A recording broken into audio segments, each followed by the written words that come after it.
We'll start. Today's date is April 25th, 2026. We are having a strategic meeting on Israel-Palestine on how to have the election to elect a federal government in Israel-Palestine. We have a website. It's ipconfederation.org. The website contains the Constitution. It contains names of people that support us, both in Israel and Palestine. The Constitution is available in 3 languages: English, Hebrew, and Arabic. And we have supporters in Israel and Palestine to implement this election that we are contemplating to have in the very near future. If you go to the website, you'll see the Constitution in English or in Hebrew or Arabic. We are proposing a federal government, traditional democracy for the people of Palestine and Israel together, based on a legislative branch with 300 parliament members, an executive branch with president and vice president, and a judicial branch with Palestinian and Israeli judges together. All of the branches are equal to Palestinians and Israelis for the purpose of making peace. You can reach me at josephavassar@gmail.com. Before we go to the strategic meeting, I'd like to tell you what's coming up. On May 10, we will have a simulation with Suleiman Khatib, who is the co-founder of Combatant for Peace, and Rafi Gassel, who is an Israeli-American peace activist. Both of them reside in Jerusalem. On May 24, we will have a simulation with Ilan Bass, who is a mediator and a peace builder from London. I believe he is now in Japan, but he is originally, I think he was born in Israel, and then he moved to London at the age of 2, and he now lives in Japan for 2 years. So we will have a simulation with him on May 24th. So today we are having a strategic meeting on federal election implementation.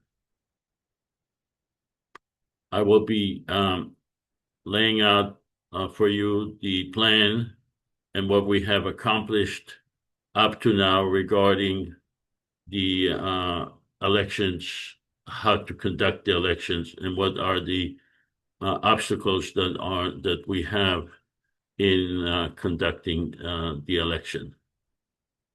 So the constitutional plan proposed by the Israeli Palestinian Confederation is a bottom-up peace initiative. In other words, it's coming from the people to create the people's government, a federal government in Israel-Palestine. The people are the people who reside in the West Bank, in Gaza, and Israel. This federal government will be created by the people themselves, regardless of their religion, ethnicity, or nationality. Unlike traditional peace plan that aim for divorce, 2-state, or marriage, 1 state, we are proposing a joint federal government that will exist alongside the Israeli and Palestinian government. In other words, we are not proposing dismantling the Israeli or the Palestinian government, but we are proposing a secular government based on a secular constitution. And you can read the constitution at ipconfederation.org. This will be a federal government for the people of Palestine and Israel together, including Gaza, the West Bank, and Israel, 15.5 million people, regardless of their religion, ethnicity, or nationality, or any other difference.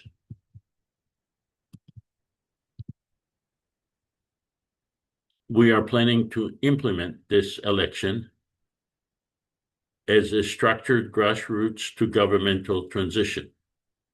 The people themselves will participate in the creation of the election.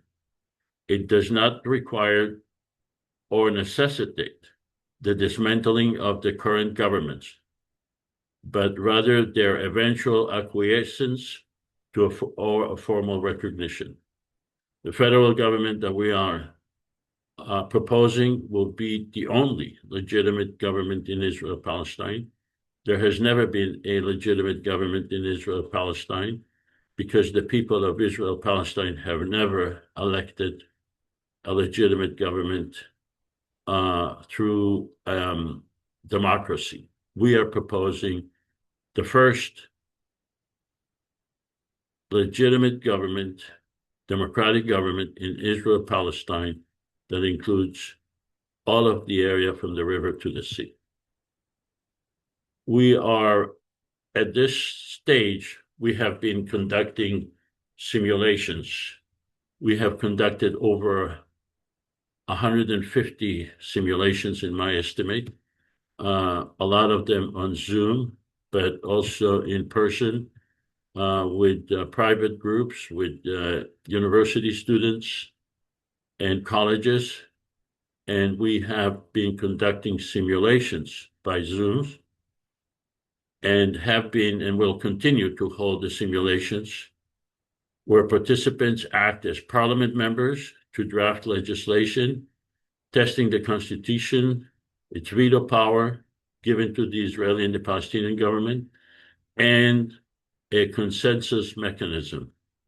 A lot of you have participated in the simulations and are familiar with it, but some of you probably have not, and I invite you to participate in our next simulation with Suleiman and Rafi that will take place on May 10, and you'll get a better idea of what this federal government is about and how it will function. The next phase, phase B, is to have the election, an independent election. The plan calls for an election of 300 parliament members, a president and vice president in the entire area of Israel-Palestine. Each district will have approximately 52,000 people, and we will have 300 districts represented by 300 parliament members. The legislative power of this government will have the 55% rule. In order for a law to pass, it must receive 55% of the Israeli and 55% of the Palestinian parliament members. I'm speaking about the parliament members in the federal government. The existing Israeli and Palestinian governments retain power to veto legislation passed by the federal government if the legislation they pass violates their sovereignty. That would be the essence of the federal government and how it would function after it is elected.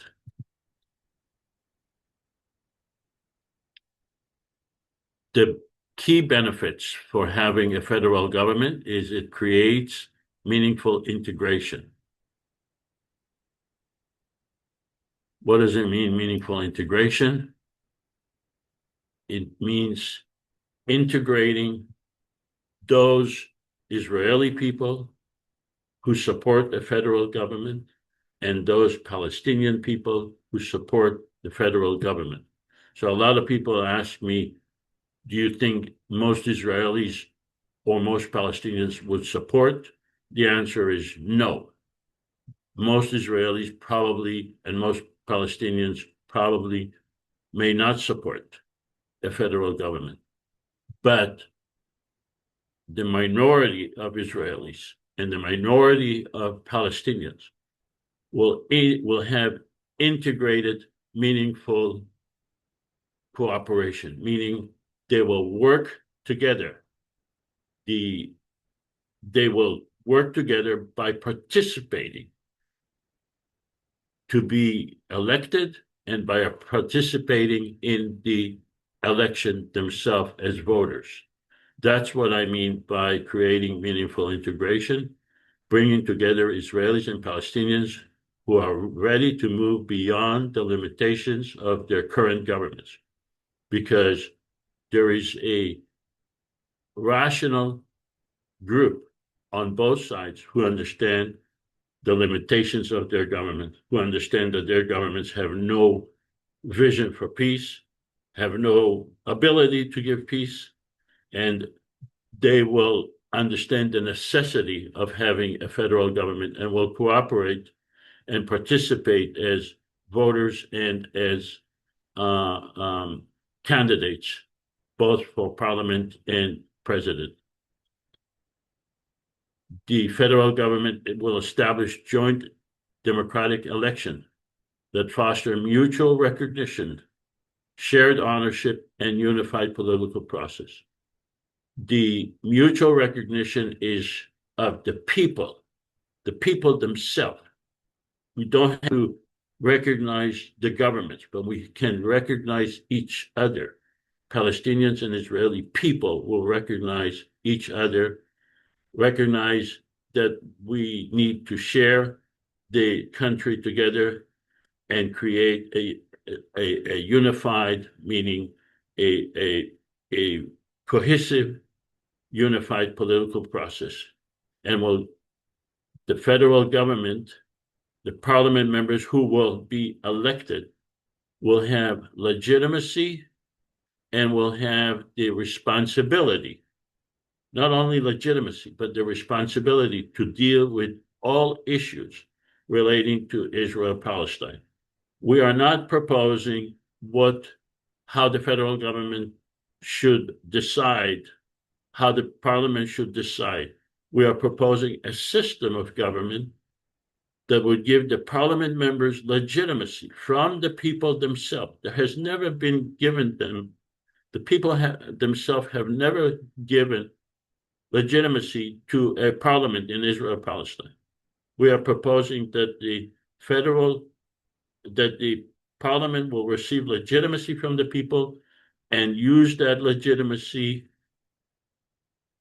to deal with each and every issue involving Israel-Palestine, and will have the responsibility to resolve those issues.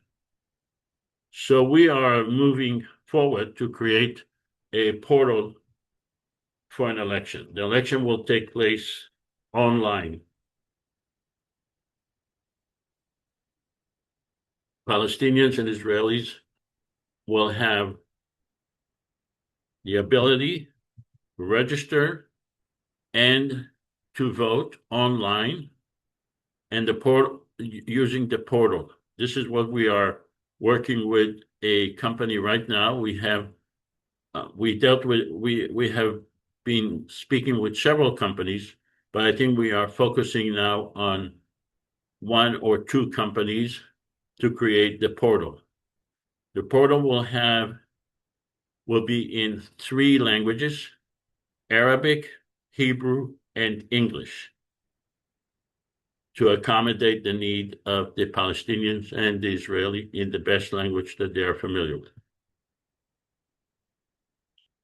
The portal, from what we understand, talking with these companies, will take 3 to 6 months to be created.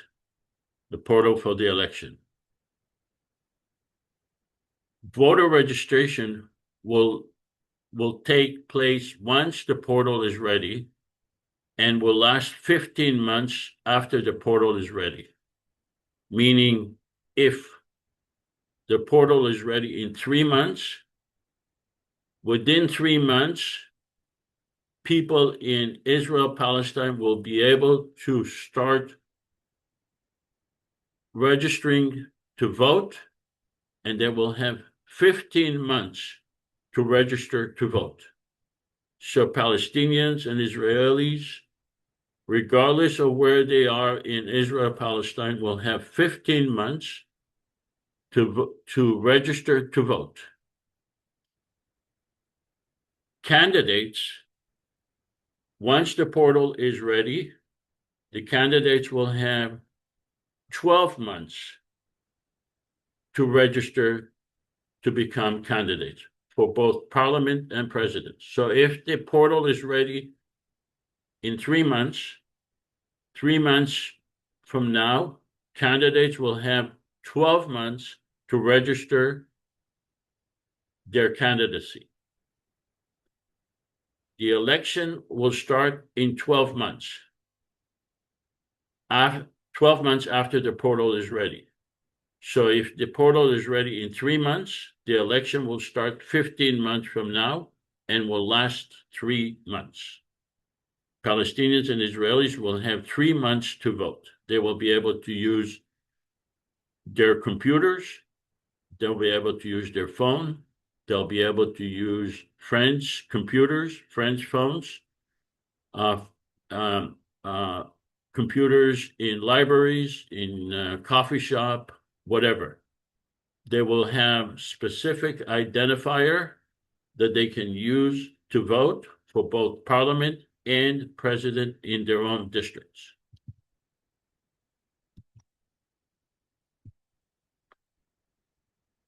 We are presently, as we speak, creating the districts, or we are working on creating the districts.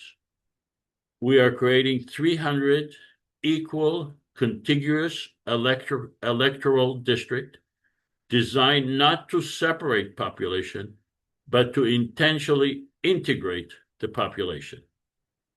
Using unified population data, each district will include a balanced mix of communities and be drawn as strips that connect different regions. This structure is meant to embed cooperation and moderation directly into political systems supported by full public transparency. Every person would know what his district is. So what does district band or strip, what does it mean? Instead of drawing a district around one city, one ethnicity, or one group, we will draw a band strip that passes through multiple areas. In urban plus rural, different ethnic or religious communities, and different economic zones, so that a Palestinian and Israelis would be as much as possible in the same district. Religious Orthodox Jews will be with Palestinians in the same districts. Secular Jews and Orthodox Jews will be in the same district as much as possible.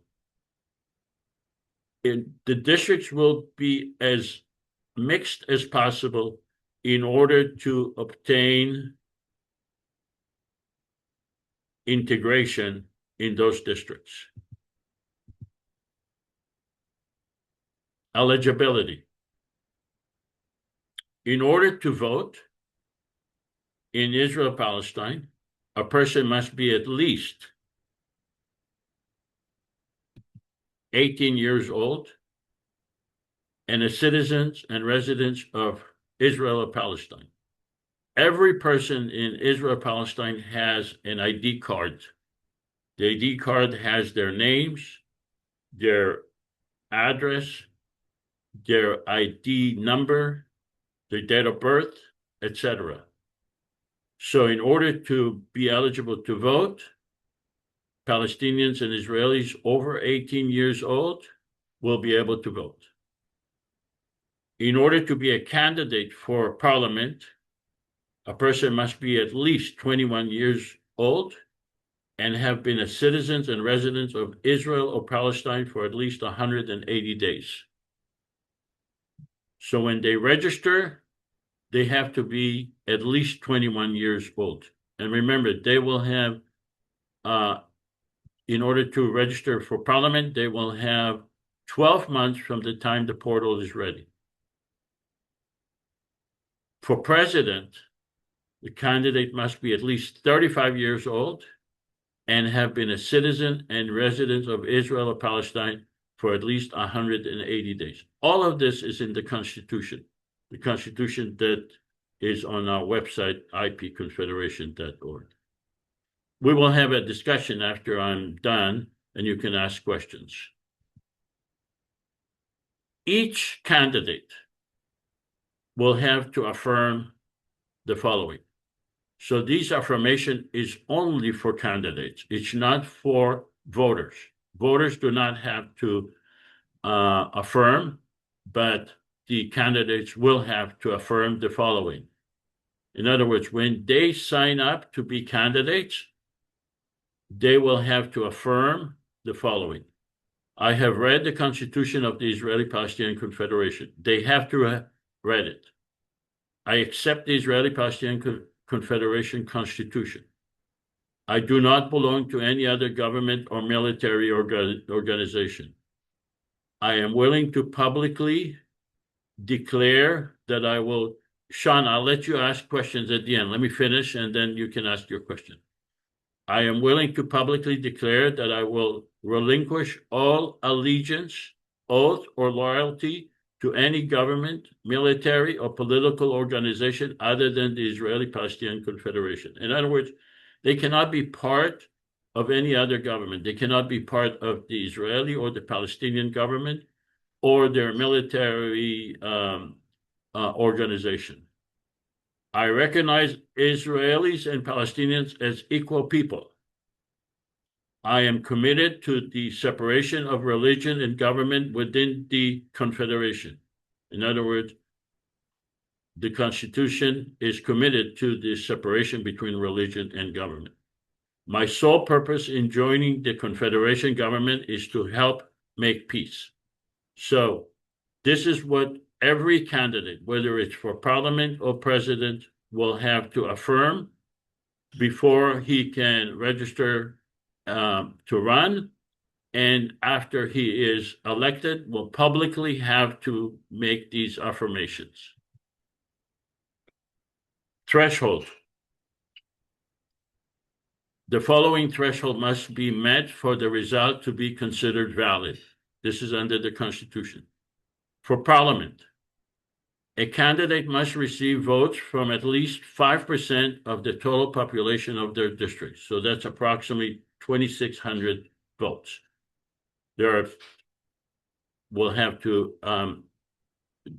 He or she will have to receive at least 2,600 votes.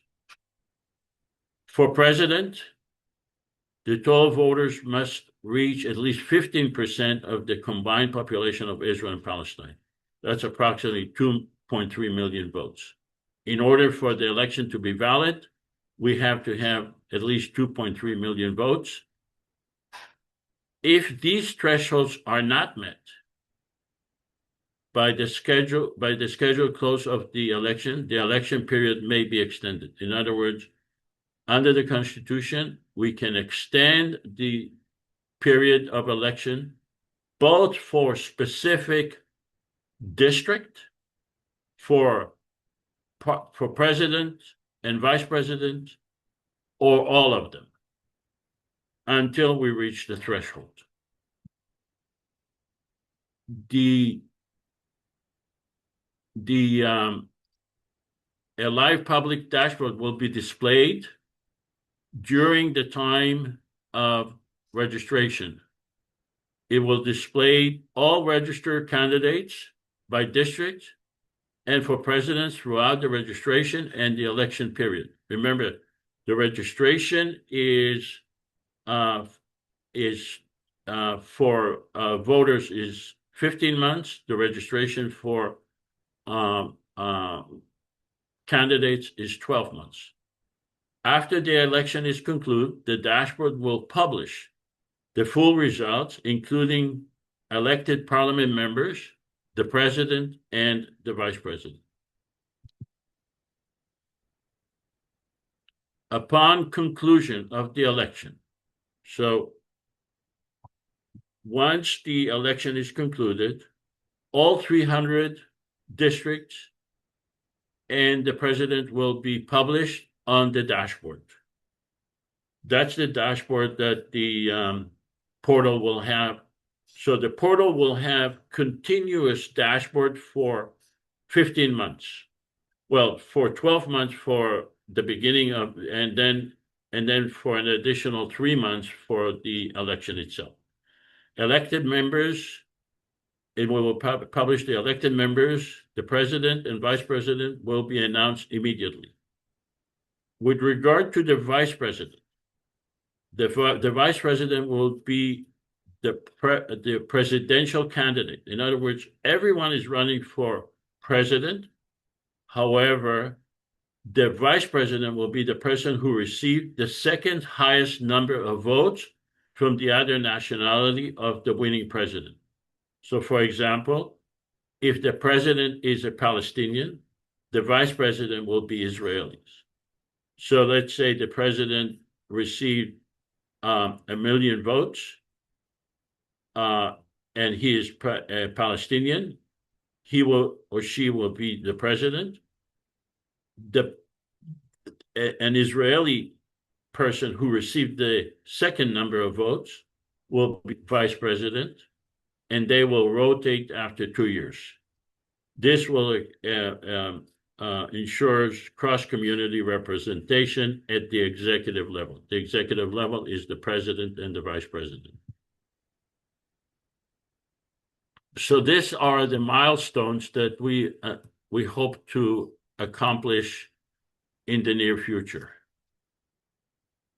Like I said, we are now working on the establishment of the 300 electoral district based on the criteria that I spoke to you about before, basically mixing as much as possible Israeli and Palestinian populations so that Israelis could vote for Palestinians, Palestinians could vote for Israelis, regardless of religion, regardless of nationality and ethnicity. We are still in the process of hiring an election company. This is what we hope to accomplish soon. We need to form the founding committee. The founding committee will have constitutional duties. You can read those constitutional duties in the Constitution. And the founding committee will announce the full election timeline. Portal development, voter registration, candidate registration, and election period. We hoping to secure funding for the project on an ongoing basis. In other words, throughout the time, from the time we announced the name of the company that will create the portal until the time of the election, we hope to have a continuous request for funding from the public and from private organization or grants, whatever we can, to continue the process of the election. We will work closely with election company to ensure full adherence to the Constitution. The election companies will have to fully adhere to the Constitution and the requirements of the Constitution, and launch the election portal and announce the opening of voters and candidates registration. Hopefully that would be in the next 3 or 4 months. Conduct outreach in Israel and Palestine to encourage participation for voters and candidates. In other words, this is the part where we have to tell as many people in Israel as Palestine the option of them registering to vote and registering to run for parliament and for president. And we will engage the media continuously throughout the process so that they will help us make the people of Israel and Palestine aware of the election. We will announce the start of the election 12 months after the portal is launched and announce the election results 15 months after the portal is launched. And hopefully 15 months after the portal is launched, we will swear the elected members, candidates into office. So I'm going to stop sharing and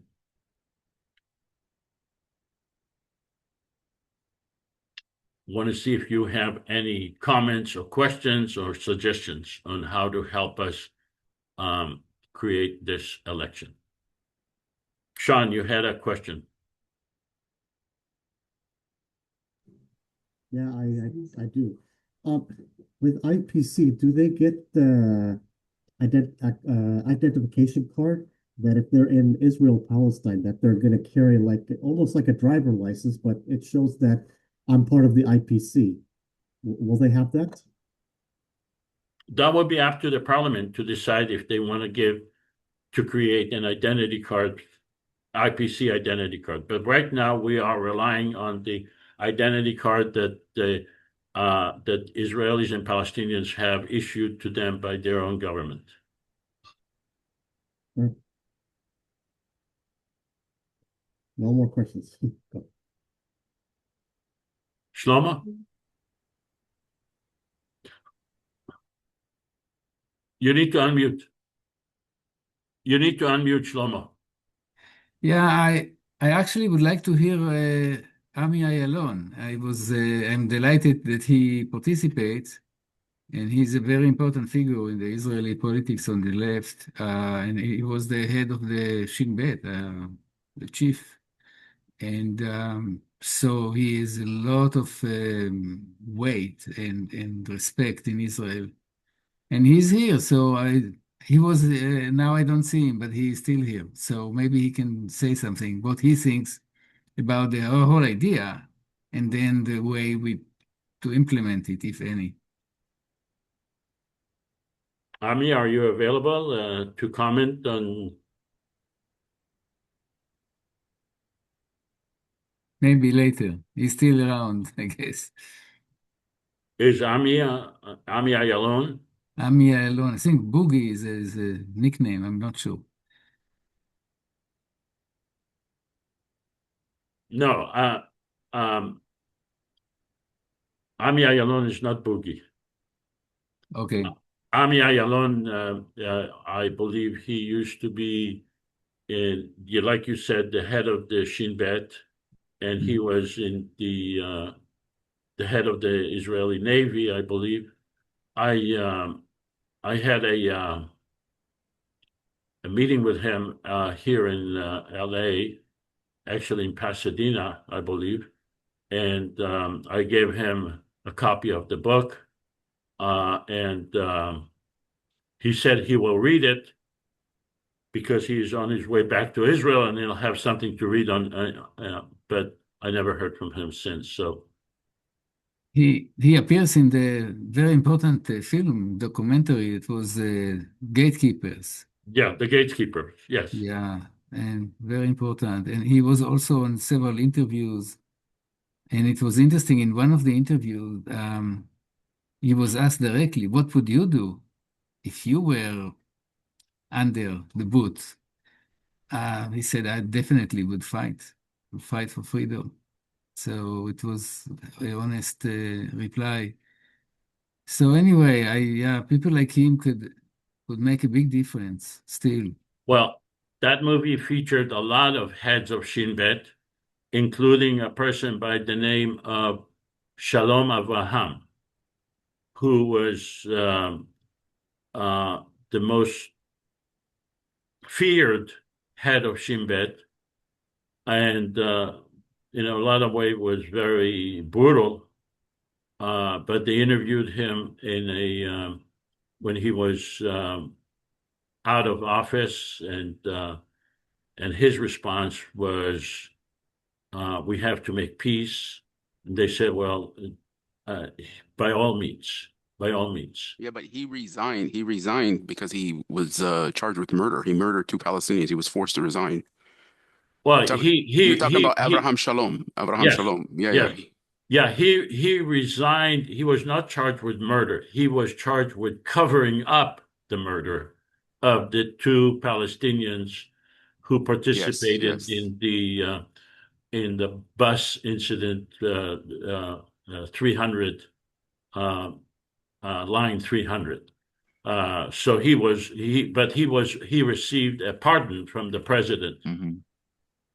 Yeah, but the But problem with these guys is, they're like Jimmy Carter and these other people. They don't do anything until they come out of power, and then they yeah, come out and become yeah, enlightened. And even yeah. like Olmert is doing it now, and Ehud Barak now. They're these sudden like visionaries of peace. It's like, why didn't you do anything when you had the power to do it?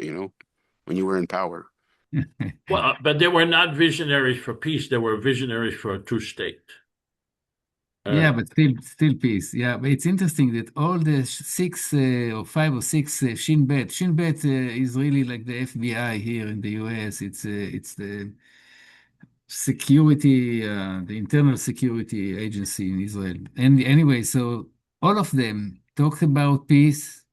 They all became lefties, which is kind of interesting, which is great. But and yeah, of course, it would be nice Yeah, when but they're Shlomo, today Ariel Sharon would be considered a leftist. The political landscape in Israel it's different. Ariel yeah, Sharon well, today would be a leftist. And look, guys, Yeah. Yeah, well, let's go. I just finished presenting a PowerPoint presentation about the federal government in Israel-Palestine. Please deal with what was presented to you. George, go ahead, George. Yeah, I haven't been attending these meetings for many, many months. So excuse me if I'm asking something that's already been addressed. But who put this plan together? Or what group put this plan together that you What just group? presented? What group? What? Put together this plan that you just presented. Oh, the Israeli Palestinian Confederation. We are a nonprofit No, organization. I know all that. I know all that. I attended for a long time, but just not in a lot. But this specific plan that you presented for the election, who put that together? Uh, you mean the PowerPoint? Who put it together? Yeah, what you just presented. Well, we are working. Mostly myself, Dan, Nasir, and other people that. But Okay, but mostly you. yeah, mostly me, uh, working to try to implement the Constitution. The Constitution is the main thing. The rest is technical. Yeah, but still very important. God is in the details.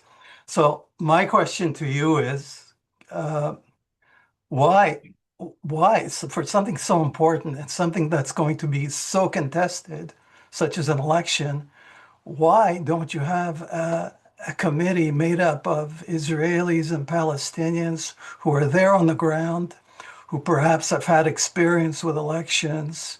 Because, it's going to be very hard to sell unless you have that, more professional background. And, the ideas will be much better also. I'm not criticizing anything here, but it's obvious if you have a better qualified, more professional committee.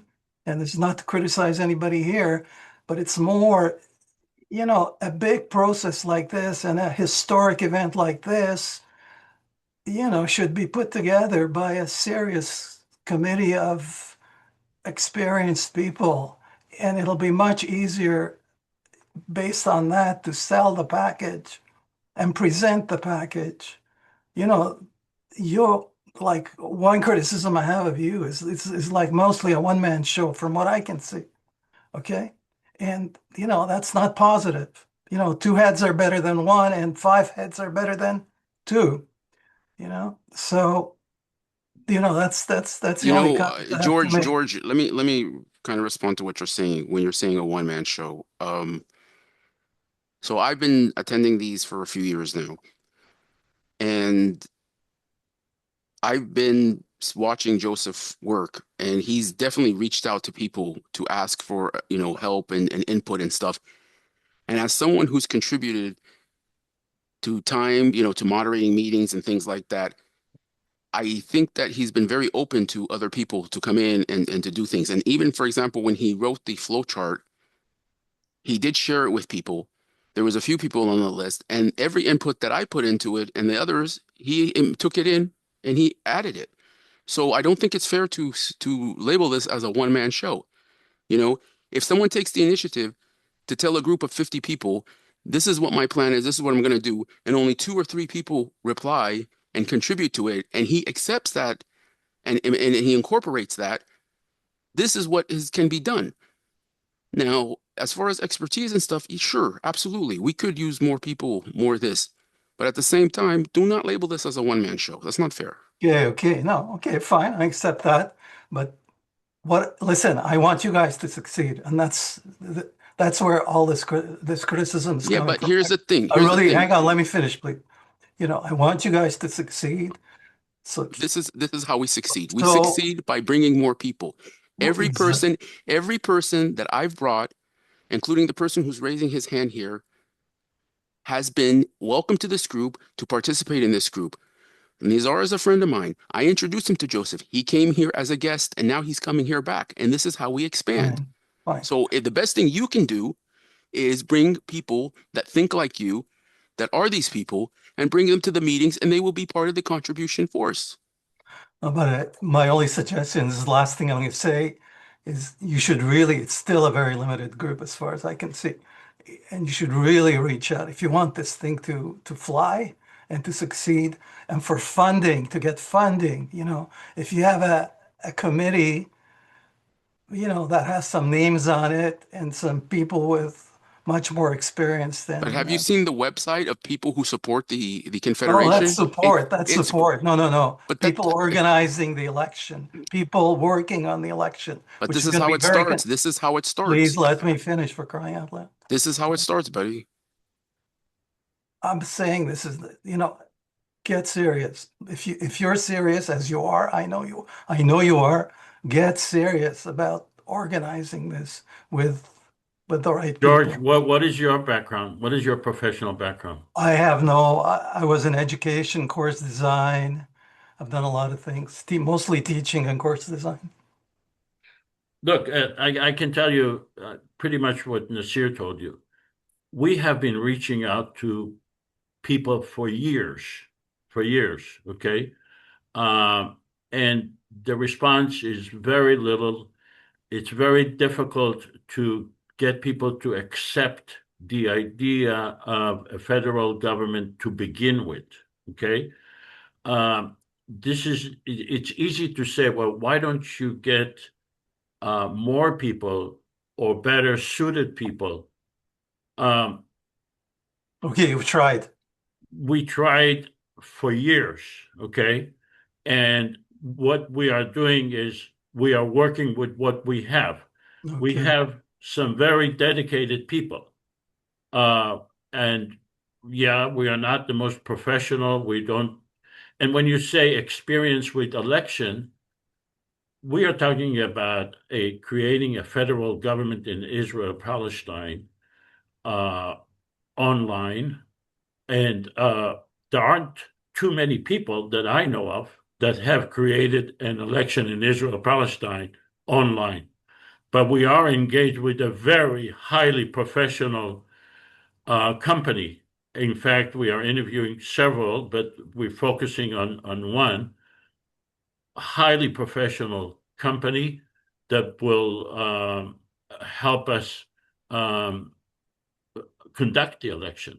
Okay. And And they another are, thing I haven't seen, you'll need election observers, like impartial election observers from outside. That's going to be very right, important because yes, everything's going to be contested. right. That- So we are in contact with election observer, including the Carter Center, Okay. and they have been very helpful and very responsive. And um, you know, we figured this is why we have this strategic meeting, is to get ideas, to get people to participate and help. So I appreciate the criticism, but you have to realize uh, what are we starting with? Okay. All right. Okay, Thank you. Nizar. Hi, Nizar. You need to unmute. Hi. So I guess my point follows from there, which is uh, this is ultimately an exercise, and what's valuable in it is um, we know that there are people that think like this, right? Us and others, right? We might maybe in the minority, but it would kind of like the Geneva Initiative, right? Where a group of Palestinians and a group of Israelis agreed on something, which is the whole point was to prove that there is a golden mean that could be reached. It's just that these two sets were not representative, but that there are compromises that could be made that make both sides happy, right? So similarly, this is for me, it seems like an exercise in what would a binational parliament look like? What would Palestinians and Israelis living together in one polity look like, right? So this is not it, but this is what it could look like, right? So I wouldn't worry too much about nailing it perfectly from the start. But I do think we do need to have like just define minimums, right? So I think you did a good job, all of you, in like specifying the age and the timeline and what have you. It's probably the other threshold we need to specify is what is the minimum number of people, Palestinians and Israelis, that need to be registered as voters for this to be really a valuable exercise. Is it 10,000? Is it 100,000? Whatever it is, let's pick a number that we think is useful enough, or a number or like a standard, a criterion that is A threshold. A threshold, maybe? Thank you. Yeah, we actually did that. I don't know. We actually had a flow chart. I don't know, Joseph, Yeah. you didn't show the flow chart. If you want to show it, I can share it in the chat. Okay. Yeah, we have a flow, we have a threshold. Yes. Okay, good. No threshold of getting voted, but threshold of registered people. Well, the registration goes on throughout the 15 months, and even if the election is extended, the Sure, but if you only have registration 15 is people extended. registered, right? You need a certain number of people to actually be voters, Right. right? Because they might register and they might not vote also, right? But it's fine. That's fine. My point is just to have that as a point. And the other is just to answer George's concern. This has been done before. The Armenians have done something similar. And there's a guy who's doing digital Palestine. So there are ways in which you use blockchain and other ways in order to both secure that the person who claims to be a Palestinian or Israeli is definitely so, right? So confirming identity, that the person is eligible to vote, but also the integrity of the vote. So these things are doable. So Yes. yeah, well, let's start somewhere. And it might be just a short list of a laundry list of what we need. We need people that can broadcast this, like broadcast this wide enough to start getting sufficient registration. And I agree with you, Joseph. Let's select a date or select a time, and then if that doesn't work, we can extend it. But just to have specific targets, that helps momentum. So yeah, just to answer this question, what do you think is a good? Is it more important to have a certain number of registered people, or is it more important to have a certain number from like Jerusalem, Gaza, people in the diaspora, and what have you? What do you feel makes this a more valuable exercise? I personally think that the more registered voters we have, the better, because the registered voters would bring the candidates. Candidates would see that there is a potential. And the way we are structuring the districts, we're trying to avoid a district that would be all Palestinians or all Israelis as much as possible. So we're trying to mix the districts as much as possible within the limitation of geography, because we still want the parliament member to represent a certain geography, but we want we want to have as much integration as possible. So we want to have Palestinians who will look at the list of candidates and would say, "Oh, I have an Israeli person I can vote for. I have a Palestinian person I can vote for. Let's look up what they want what they want to do." Yeah. Well, then I would err on the side of larger electoral districts. Mhm. That's probably safer in the sense that that would guarantee that we have a mix, and it would make, and then we need some sort of criteria of how districting happens, right? That's the other thing. It cannot just be arbitrary, right? Yeah. So that is something that we can probably hash out a bit further. The other thing is if you do have the 300 districts, because the country is so small, I mean, as you know, Joseph, the land is segregated in terms of where people live. Right. If you're doing 300 districts, it's going to be very difficult to mix them because Palestinians tend to live in a region, even in the 48 areas. Palestinians are concentrated in certain areas where you don't have, for example, Jewish communities. And the same thing in the West Bank. The settlers the concentration of them live in probably like 5-6% of the West Bank. The Palestinians live in, like 30%. So it'll be very hard if you're going to do it with 300 districts to do these mixes. The other thing is, I don't know if I think it is possible. We spoke with the Okay. we spoke with the mapping companies, and they seem to think that because they're not looking at the political uh, uh, reality of the separation between Palestinians and Israelis. It's Yeah, but meaningless. trying to find 300 districts in the country that is going to be like a mix of Palestinians and Israelis in each of these 300 districts. I mean, maybe I'm not a demographic sort of expert. The other thing is, I don't know if it is. Did you see the definition? You want me to? I can share it with you, and you'll see Okay, what, that's fine. what And also, Nizar mentioned something about the diaspora. This election, one of the requirements is it's for the people who live in the Correct. lands. Okay. So it's not, yeah. Okay, that's specific. That makes it easier, actually. Yeah. And they could be living, like studying in the US, what have you, but the residence is in. Well, that's the thing Joseph might want to clarify. So Joseph, if I'm a Palestinian or an Israeli citizen and I'm studying in New York or working in New York temporary, because I know you're you will not be able to vote from okay. New York. Okay, so it has to be people who are not just citizens but also residing and Right. also the same thing for the candidate, Nizar, for your information.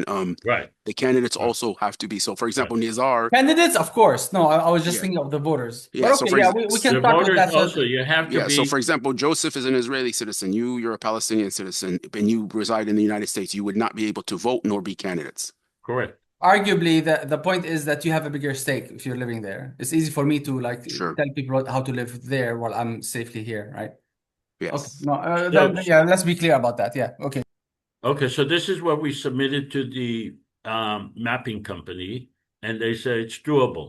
300 equal contiguous electoral district designed not to separate population, but to intentionally integrate them as much as possible. That is what is called strip.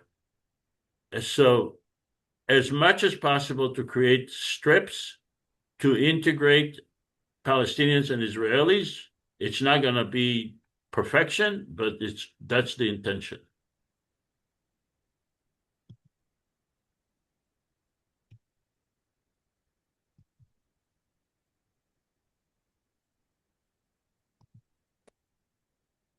Jeff. Can I say a word? Can I say a word?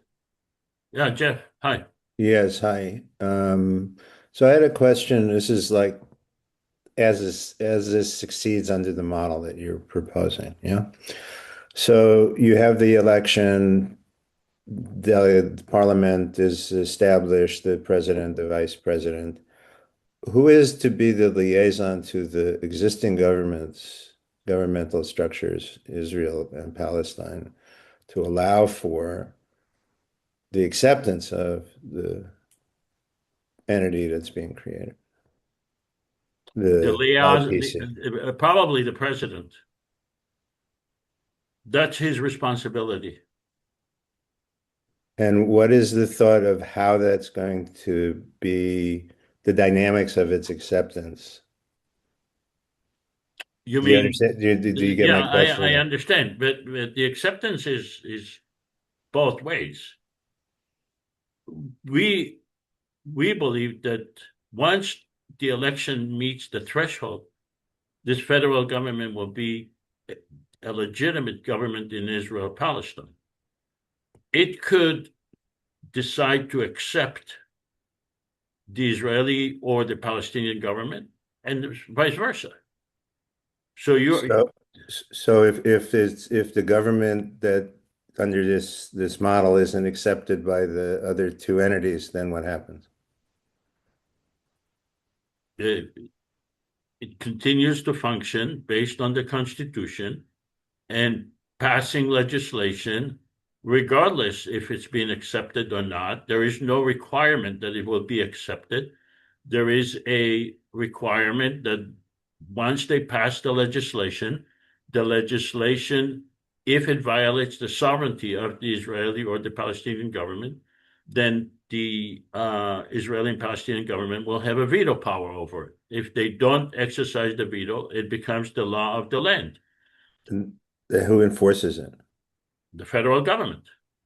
And how do they do that with, I mean, they don't have, they're not funded, right? Well, they will be funded if once they receive legitimacy from the people of Israel and Palestine, they will seek funding from the people of the world, countries of the world, governments of the world, and the people of Palestine and Israel. And what would be the timing? For what? For the After funding? the election, to what you were just saying. It will be up to them to decide the timing. I see. Okay. Thank you. I sense a skepticism on your part. Not a skepticism. I just don't have enough information to understand the model. So I understand what you're saying. I appreciate the efforts of what you all have been doing for years. I don't have a skepticism in the sense of cynical. It's more just I don't understand the mechanism that would kind of would organically just arise because there was an election that so many people participated in, and then the people who were elected would then, go out and create international funding streams. Or I'm trying to wrap, Yeah. as I say, wrap my brain around it, and Yeah. it's a little Yeah, difficult. when the Israeli government was created in 1948, it already received $100 million from the Jewish community in America. It had Yes, funding. right. It had funding already.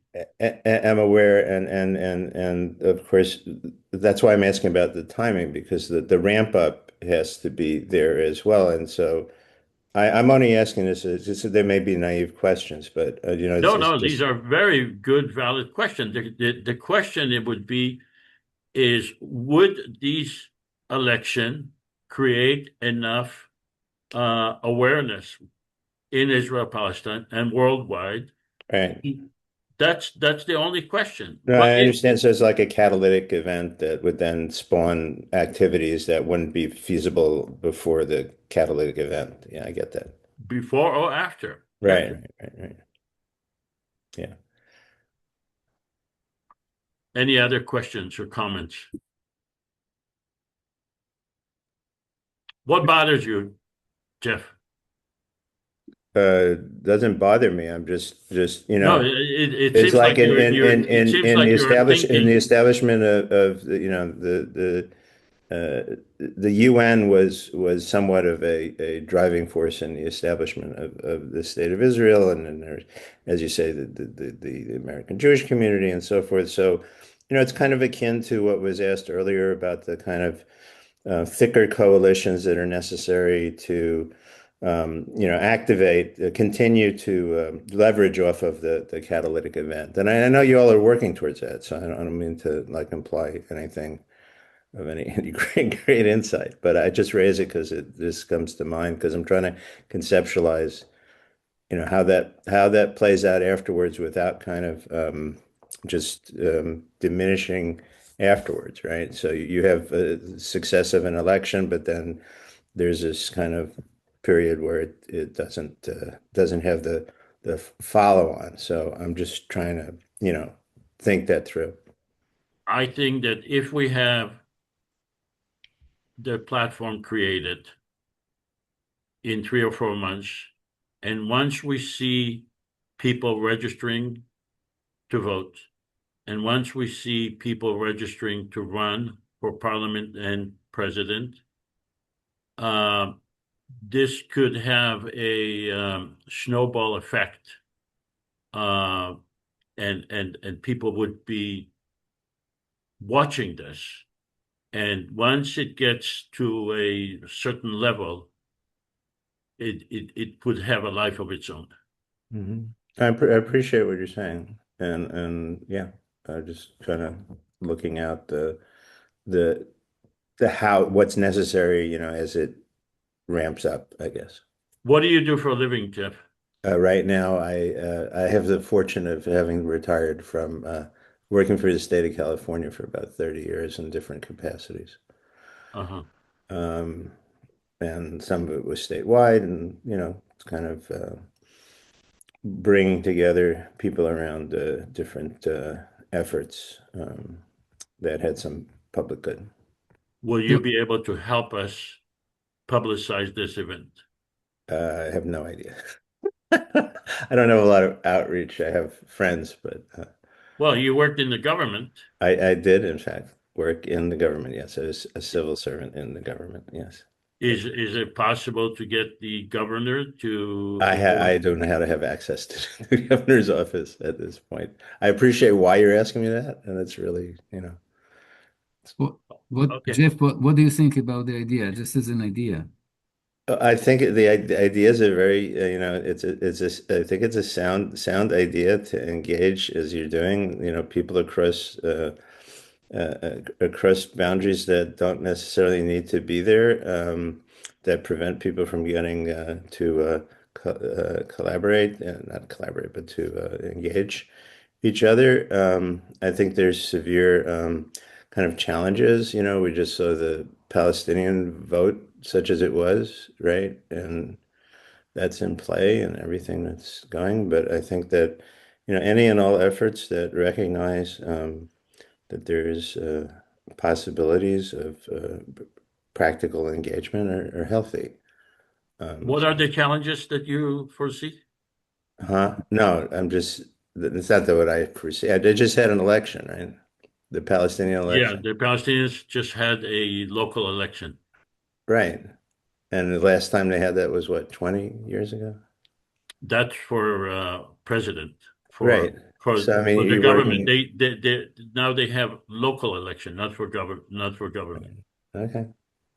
Yeah, I'm not, kind of The, like, the biggest challenge is yeah, people. We need more people, yeah, many more. And yeah. notice that there are a few Palestinians here. I don't know how many actually live in Palestine, but no Israelis. I am in the United States, so I cannot even vote, right? So that's the thing. I don't know about the Israelis. How many will, now in the middle of the war, which will never end. That's the challenge, in my opinion. Nizar, Yeah. So I have a question. The map that you sent, Nasir, is that just the demographics, or are these the 300? No, this is just the demographics by Okay. population. This has nothing to do with what. Okay. Yeah. So yeah, just a sense of what that electoral map, electoral districts look like. I still think 300 is a bit too much. We're too few to make 300 districts relevant. Let's start small and fail early, fail often. And to the extent that it is a one-man show, that's because we don't have enough traction, right? We don't have enough people. So let's start, let's say, with even 10 people who are registered and voting, because we're gonna need to build this track as the train goes, because there is so much emergence that needs to happen, things that we know only by doing. So one of the things that I just noticed is the Golan Heights.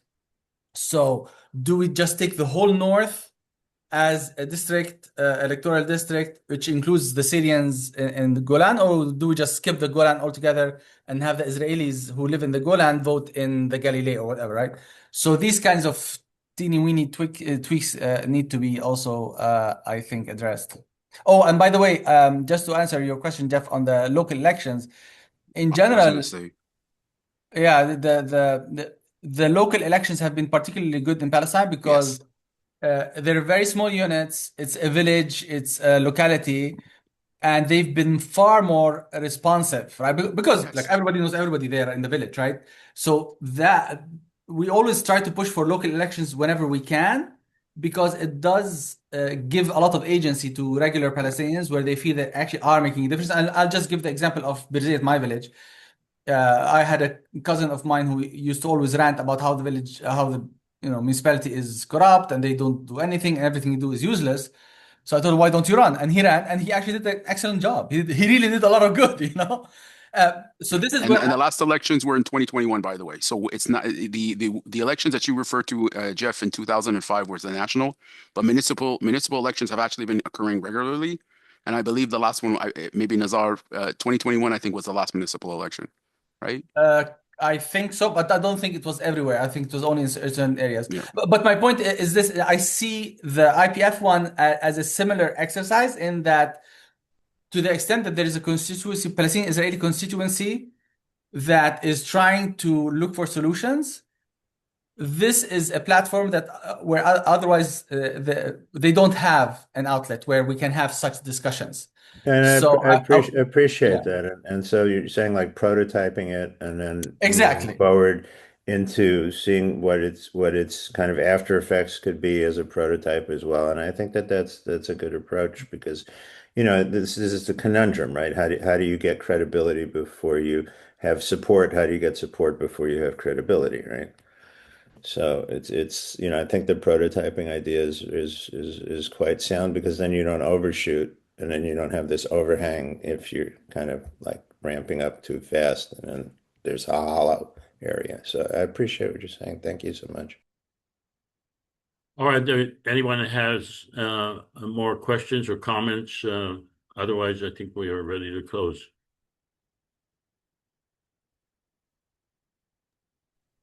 Okay. If Ami Ayalon is still around, maybe he can say something, but I don't know if he listens now. I can tell you he's not in favor of this. Yeah, even more. I'd like to hear. He's not in favor of this. He's not. He's a military person who is on the Israeli left. The Israeli left is about two-state. Israeli left is a Zionist. They're a Zionist. They are not in favor of integrating with the Palestinians. In fact, the opposite. The Israeli left wants segregation from the Palestinians. The Israeli left has been in power for many, many years and has caused this conundrum, this violence to be going on for 77 years. So I would doubt that he would be a supporter of this.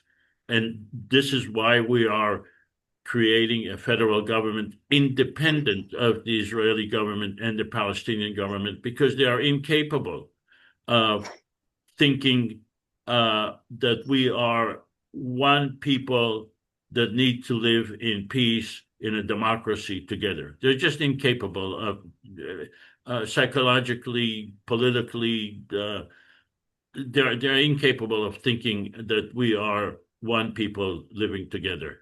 It's been proven. Hi, Libby. Hi. Just Right. a Can I quick, say something, Joseph? Oh, sorry.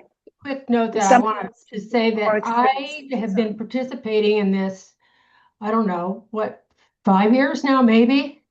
And More. in California, work with a big group of Jews and Palestinians in dialogue activities. And when I first started participating, one of the things that I shared with Joseph is what I realized is that people are afraid to think outside the box. They have a very hard time imagining what could be. And so we've been working many years now, Joseph for at least 20 years, maybe more, which is unbelievable, to build the groundswell of people who could see a better future for the two peoples, the Palestinians and the Israelis. And I feel like now is the time. Things are so bleak and so challenging, and the settlers are so out of hand. People are desperate for a solution. And I think we are knocking at the door of people who might be looking through a crack now because they see there has to be an alternative to the lives they've been living, which has been pure hell for many people, especially the Palestinians. And so I think that I'm envisioning, like Suleiman and Rami, or I think is the other person coming to the next discussion, and they represent a lot of Jews and Israel and Palestinians who work together in Combatants for Peace and the Bereaved Parents Family. And there's all kinds of other groups and organizations that are already bringing people together in joint activities. The grassroots is growing. The people are out there. So I feel like we have to just really go for it. And we have to see that this idea now has been embedded. It's not going to go away. It's been embedded. So the challenge is how to build that S curve of change. And we know that once an idea has been embedded, it's unstoppable. So we have to be wearing our hats and our hearts and believing that this is unstoppable. This is needed. This is the next step. So instead of thinking why it won't work and who's supporting it and who isn't, the list of supporters is huge. There's a lot of famous people who have given consent to this idea. So I think instead of falling back on it's not going to work and what if, we need to just say the idea is embedded, the S curve of change is moving, people want this now more than they've ever wanted it. So let's just say it's going to happen and bring together whoever needs to come together in Jerusalem or someplace in the Middle East where they can begin expanding the group, building the candidates, and having people who are already doing this get behind the candidates, bring on the candidates. This is the time. People have had it, and they really see that something new and hopeful has to change. So I just, I every time I come to these things and I hear all the what ifs and why not, we have to move on from that. That's old thinking. Can I say something? Yeah, hi, Olivia. Hi to everyone. Well, what I've always thought and what I'd like to say, Joseph would not accept at all, but I'll say nonetheless, and it relates to what the last gentleman from California said, and the other younger man that also spoke. I've always thought that it would be a good idea to implement the IPC on a trial basis in just one city, one mixed city, Haifa, or choose somewhere else, just one place as a prototype, and see how successful or otherwise it is, instead of the whole country. I mean, what Shlomo says and has always said, and is so absolutely right, that this won't sell with Israelis. Israelis at the moment are fairly sick. They're crazy. They're lunatics. It's a lunatic society. They don't even accept their Supreme Court judge. I mean, they're fighting any Supreme Court judge they're trying to get rid of. They don't accept their own institutions that threaten their power. We know that. So, it might be, shall we say, it might be difficult, that's a euphemism, getting the Israeli right-wing people, who are many, on board. So if it was tried, experimented in one big area and was successful, then it could spread. But I know Joseph wouldn't go for that, but because I'd hate to see so much money spent on these companies are very expensive, promoting the IPC on the whole area, which is very small, and then not being successful. I mean, that would be heartbreaking because of the effort and time and goodwill and well, immense effort and money spent on this wonderful idea. I mean, we all agree it's a super idea. The idea is to sell it and to get people on board. Therein lies the difficulty right now. Israelis need psychiatrists first. Okay, they need therapy. Yeah, in fact, there is an article in Haaretz. How many Israelis are now in PTSD plus plus? They are basically mentally ill. Absolutely, Shlomo, absolutely. It's very sad. It's tragic. It's absolutely no matter who they are. Is Jewish people, Palestinians. It's the situation is just absolutely tragic for the country, and for the future. Are they committing suicide, Shlomo? I mean, are they? You're far better placed than I am to describe what's happening in Israel. Yeah, no, I mean, I even like it.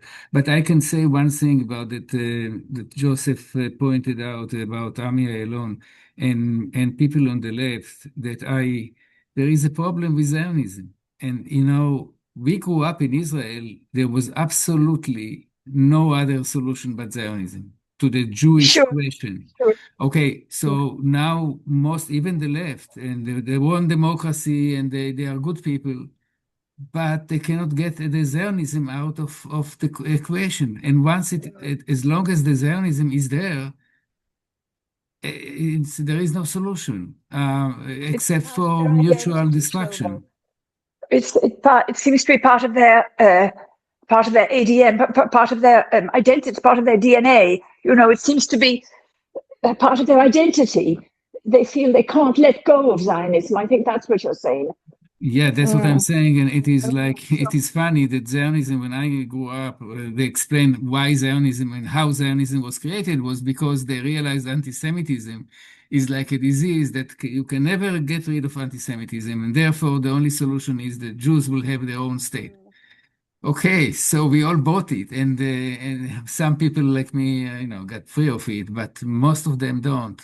And they cannot imagine not having a Jewish state. It is like absolutely impossible. It's clear. Olivia, let me respond to you. You said let's try it in one city. And I would ask you, well, let me tell you my personal experience. I traveled there several times. I know many Israelis and Palestinians.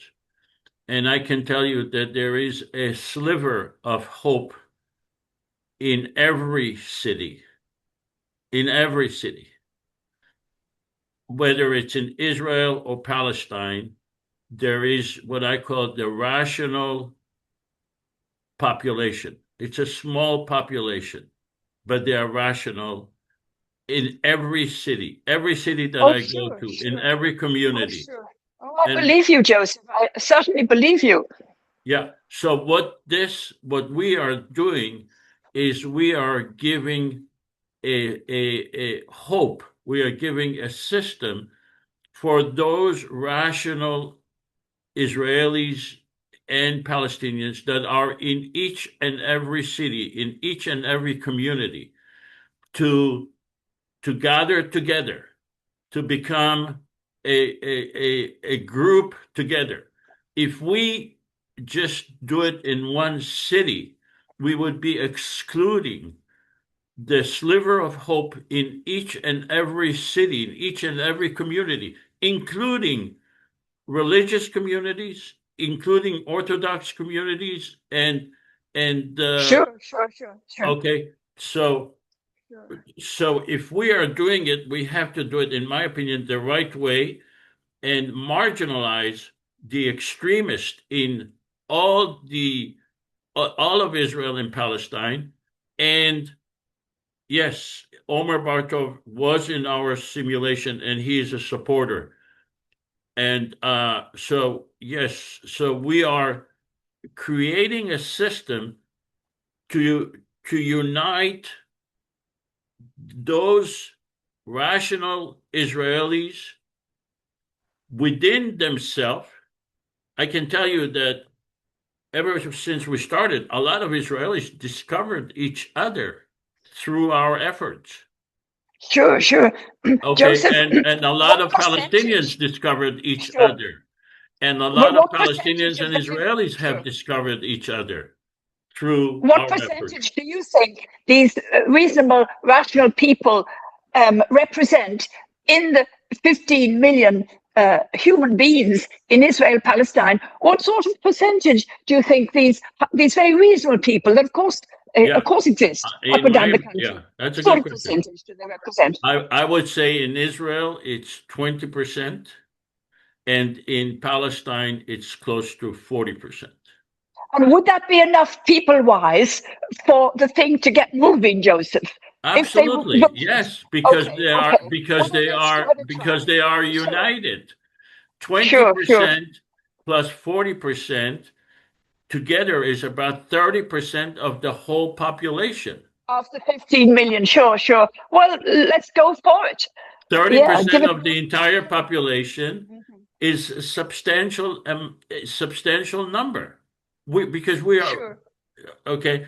Look, a lot of let's face it, our difficulties is with the Israelis, it's not with the Palestinians. Palestinians, whenever I speak with Palestinians, they love this idea because the Of Palestinians. course they do. Okay, the problem is with the Israelis, in my opinion, and Israelis. Joseph, Yeah, go ahead, George.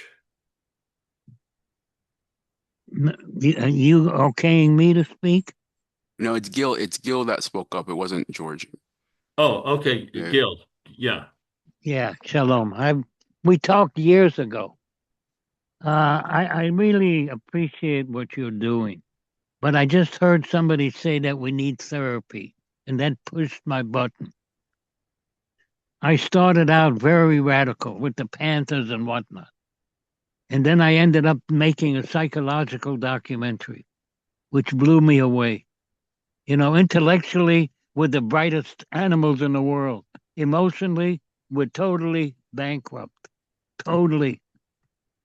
You know, and to me, the number one problem in the world, number one, nobody knows how to raise healthy, compassionate, loving, sharing, respectful children. Nobody. Every time I see the TV or what, I got tears going. All the suffering we're doing. I know what you mean. Israelis need to connect with their humanity. I think that's what you're saying. You know, their upbringing wasn't great either. Look what they're doing. Sure. Yeah, I know. It's all in the upbringing. Look at every country. They hate each other, so many people. You know, I traveled and I lectured all over Europe, all over the United States. It's unbelievable. I mean, they're beautiful people, but it hurts. We're in pain, you know. And to Yeah, me, sure. your past dictates and predicts how you live till you bring it to consciousness. Yeah, sure. There are two people that I can talk about who were sorry. Sorry. Yeah, two people I can talk about. O.J. Simpson and John Lennon. Both were very special friends. O.J. used to hang out in my house. I mean, I shake when I think what he said to me. You know, and we know how to punish. We don't know how to rehabilitate. The line that he said to me that really wiped me out, he said, I used to come home when I was a kid and nobody was home. Nobody was home. You know, his father left the family and the mother had to have two jobs to put food on the table for him and his sister. And the worst thing is for a child to feel abandoned or rejected, the worst. So now every time he had a relationship with a woman. John Lennon. John Lennon? No, OJ. Every time OJ's the better, we know him better. Every time he had a problem with a woman, that made him feel rejected or abandoned a little bit. He went short circuit. I mean, what he did was unbelievable. You know, or Harvey Weinstein or any of them. They blew up their life because they're unconscious. Their past predict what they're going to do. What about John Lennon? John Lennon is the same thing, you know. John Lennon's father left him, and his mother didn't feel that she was qualified to raise him. So she gave him to her sister, Johnny's aunt. And Johnny lived with the aunt, and every so often they would go visit the mother. And Johnny would ask many times, he said, I always wanted to go visit my mother. Can't we go visit my mother? And the aunt would say to him, Johnny, Mommy lives so far away, we can't go. And he said, I didn't believe it. I just felt that she didn't. And he was right. She lived 6 blocks around the corner from the aunt. The mother lived, telling me about beating a kid. Ugh, we're so full of pain. We're just so full of pain. You know, we're doing nothing about it. All we're dealing with symptoms of the problem. We're not dealing with the problem. You know, I'm sorry to be a bad note, but I No, can't take the pain that I see all around me. It's unbelievable. Gil, When I see Let, pictures, let, we welcome to the group. okay, let's have George and Sean. George. Yeah, just riffing off an idea, something that Olivia brought up. You have this incredible list of supporters. You know, I keep getting on WhatsApp. All these Palestinians, these academics, these people with all sorts of credentials support IPC, support IPC, support IPC. Why haven't you formed a steering committee for this and based in Israel? This has got to be based in Israel. You know, where are these people, all these people who support, all these credentialed people? These are the people you need on a steering committee to get this thing off the ground. And it's got to be based in Israel, of course. It's got to be based in Israel, not in California. I don't know where it's based now, but you know, it can't be a bunch of foreigners who can't even vote who are pushing this down Israelis' throats. It's crazy. You got to form a steering committee, I think. Thank you. Good Sean. idea.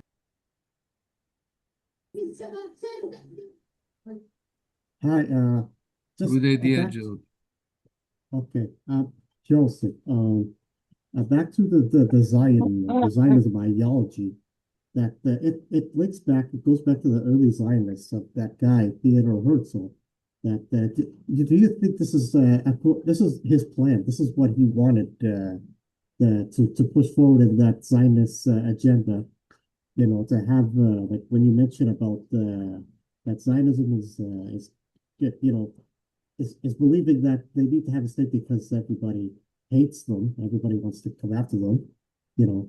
But my thing is this what this? It's like it goes back to Theodore Herzl. This is his plan. This is what he wanted, and then it's looking like his plans are working because he was enough to convince people that there needs to be Zionism. But even the Zionist left wings, they still don't have you know good intentions of they still want to segregate themselves from other people because Zionism in that core is just basically one people, one land, and that's it. That's their ideology. Like, and this is working with goes back to works well with Theodor Herzl's idea, and but not all the Jews agree with him. Even especially the rabbis that have Torah Carta don't agree with him because they claim he was a self-hating Jew and he wants to you know he wants to turn Jewish people into something to have enemies. So this is what they claim, but I don't know, but this side of ideology really got to the Jewish people, and it looks like Theodor Herzl did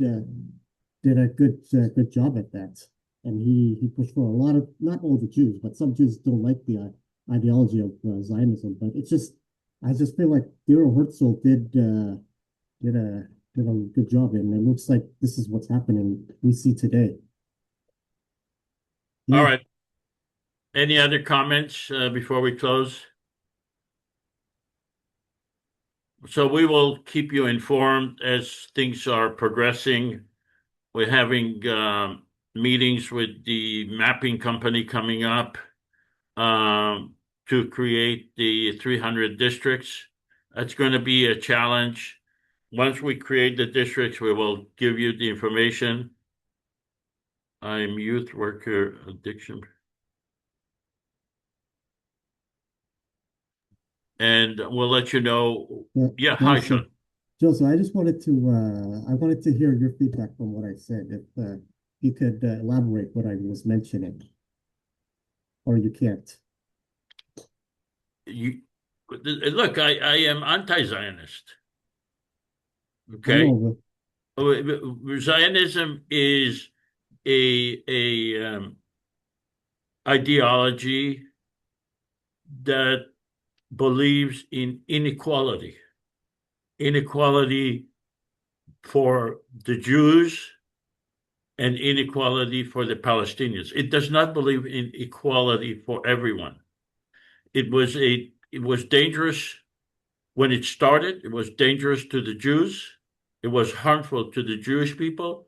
Before, it was harmful to the Palestinian people. But some Jews still believed in it, and some I'm still sorry? do. Well, some still believe in it. Some still most of Israelis are, but we're not here to convince the Zionists that they are wrong. We are. They are not. It's not possible to convince them. Well, Zionists change at any point. What is possible is to make Zionism irrelevant in the future, and the IPC will make Zionism irrelevant because more and more people would see that Palestinians and Israelis are human beings, are equal, that we can work together regardless of our nationality, our religion, and we will create more people who believe in equality and abandon Zionism. I don't think it's gonna gradually change in that direction. Hopefully. Can I have a word? Maybe I'm alone here, but I'm Israeli. I live in Israel. Yes, hi. I think that Israel I don't understand what you call Zionism. If Zionism means that the Jews can live in Israel, that most Israelis are Zionists. But most Israelis do not think they are Zionists. They are just Israelis. And as I see some of the participants think that they are all lunatics, so I cannot see how can we make the next step if we want to bring Israelis to this project. Well, Just because someone said that Israelis are lunatics, then you would say, "Well, I'm not going to." No. So I cannot see what's your next step. You want to? We might agree that most Israelis want to live in Israel. That is Zionism. You want to be so what is your plan here? Well, the plan is this your first time attending our meeting?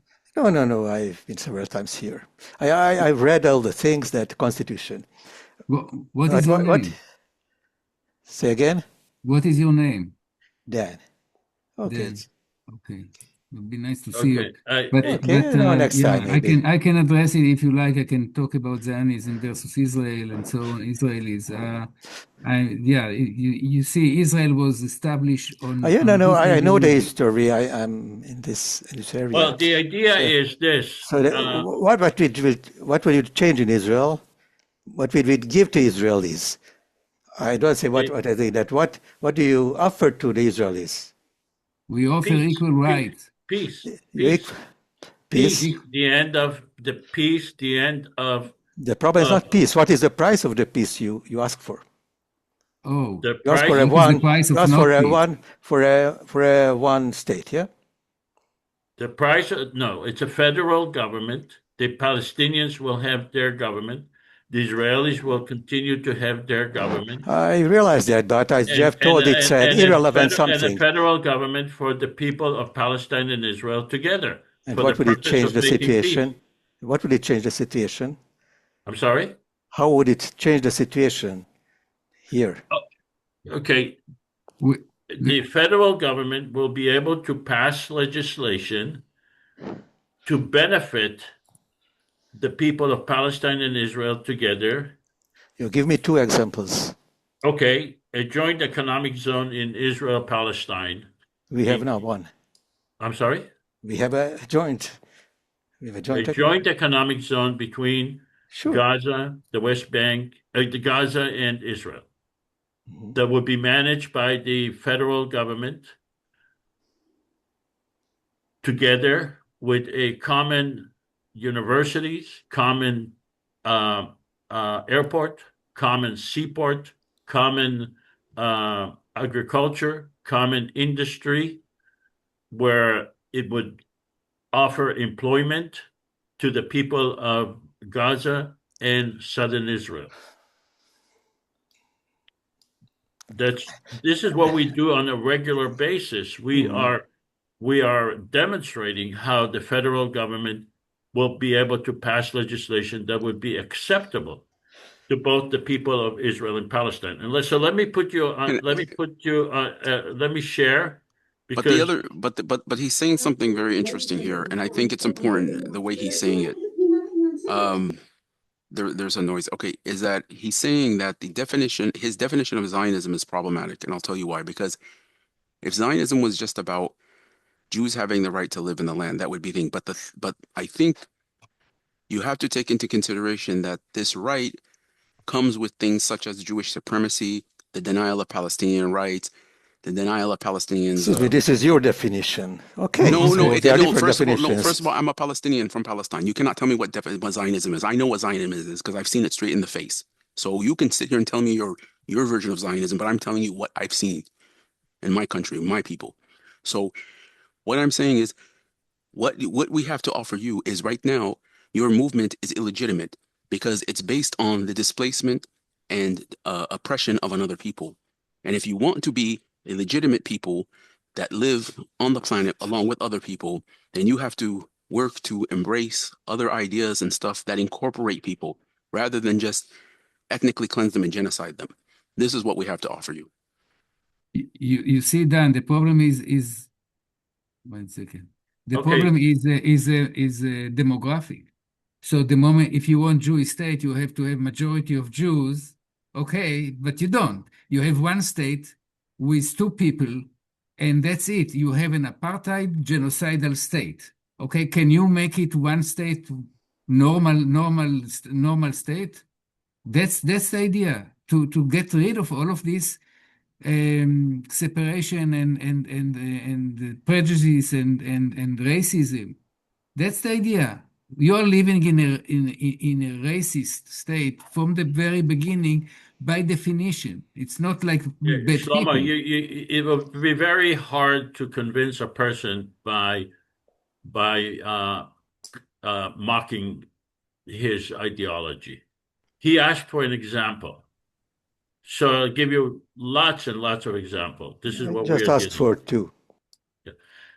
The federal government, Israelis and Palestinians together, will be able to negotiate peace with Iran, Lebanon, Yemen, and Syria, because it's not an Israeli government, it's not a Palestinian government, it's a common federal government made of Palestinians, Israelis, Christian, Muslim, and Jews together. It'll be much easier for them to make peace with those countries. I have more. I have a lot more. Future governance of Gaza. Right now, Israel is controlling Gaza. A federal government will be able to, because it will have 2.3 million people. There are 2.3 million people in Gaza. It will have 44 members of parliament. They will be able to be the government of Gaza until a Palestinian government is elected, and they will be able to bring funding to Gaza in order to rebuild Gaza and southern Israel. joint economic zone between Gaza and Israel. A joint economic zone which will be managed by the federal government with education, industry, banking, agriculture, sewer system, international airport, international seaport, equally accessible to Israeli and Palestinian, managed by the federal government.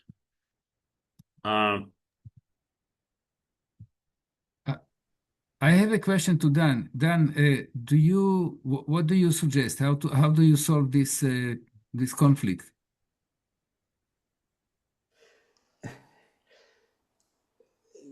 It's not a fair question after 100 years of problems that now I've heard. But I was more for a two-state solution. Maybe I made it old style. But anyway, so the federal government will also be able to. The federal government will also be able to create a two-state if they feel that's necessary. And the federal government, if it creates a... That was actually the UN solution in 1974. I'm sorry? That was actually the UN solution in 1947, yeah. 47. Yes. 47, yes. So the federal government, if necessary, because it is elected by the people of Palestine and Israel and has legitimacy from the people of Palestine and Israel, they could also suggest a two-state solution. And if they do suggest that, then it would be a lot easier for the Israeli and the Palestinian government to accept that solution because it has been affirmed and established and legitimized by the people of Israel and Palestine. Well, let me ask you this, Dan. Yes. What is your opposition to the federal government? Maybe I can then... the problem with this plan that you want to make a parallel world again. There will be even one more level of management. Yeah. So what is your opposition to that? What is the use of it?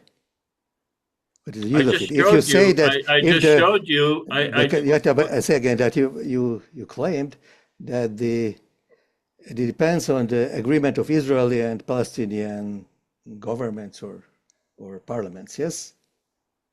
So there are three. No, they are given a veto power. They are given a veto power over legislation. So what would be your opposition? Let's say the federal government passes legislation that benefits the people. Nobody should care, and it has no power at all. I'm sorry? It has no power at all according to your setup now. I don't understand. No taxes. The federal government has no taxes, no police force, nothing. Why should anybody take care? Oh, why? The federal government could pass legislation. Yeah, you pass legislation, and I'm here an Israeli and Palestinian. Why should I care?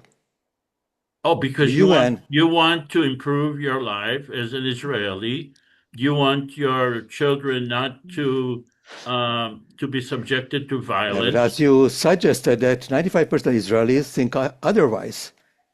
Well, you're asking me why should you care, and I'm telling you why should you care, because it would give you peace. Your children would not have to go to be subjected to violence. You will live in a country that is respected over the world. All these promises, what is the connection between this federal government with nothing and all these promises? I don't see how it will change these things practically. Yeah. These are not promises. These are possibilities. We're not promising anything.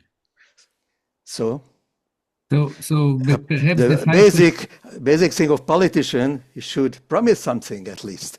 You do not even promise. We're not electing. Once the federal government is created, the parliament members, it will be their responsibility to display their platform, to display their agenda to the people of their district. And the president will also have to display his agenda to the people of Israel and Palestine. And why should they care? Because they want to live in peace. They do not want to But how have this government 77 leads to years peace? of wars. Well, look, you can say why should they care about everything? The idea is that you do care about the way you live, that you do care about living in peace and having better future for you and your family. If you do not care, then you shouldn't be participating in this. You shouldn't be interested in this. This is not for you if you don't care. But Okay, I think so I Dan think cared. about the 95%, you were defined as lunatics and Zionists. Why should they? Right, yeah, in my opinion, it's 80% who will not participate in the federal government of Israelis, in my opinion. So Dan, this should not stop us. You know, Zionism started, very, very few Jews believed in it, and then look what has developed. so you believe that anti-Zionism will prevail? No, I don't believe. I hope. I hope, because I think Zionism was destructive. I think I agree with Joseph on that. It is actually destroying everything, and it is destroying the Jews. And Zionism from the very beginning was anti-Semitic, and throughout, they even collaborate with the Nazis on several occasions. So it is not. It is more complicated than it sounds. And what I'm saying is that we need to unwind it and to go back to humanity, because it became inhumane right now. That's what I'm saying. So the 5% that disagree, that are not among the lunatics, they would join us, hopefully. And you would be one of them, hopefully. Okay, guys. If we don't have any more questions, let's wrap it up. We have work to do, and hopefully we'll be able to have some more news for you in the next meeting. Thanks, Thank you. Joseph. Thanks, Joseph, for All right. Thank you, Joseph. Thank you, Say Olivia. hi to your grandchildren. Thank you.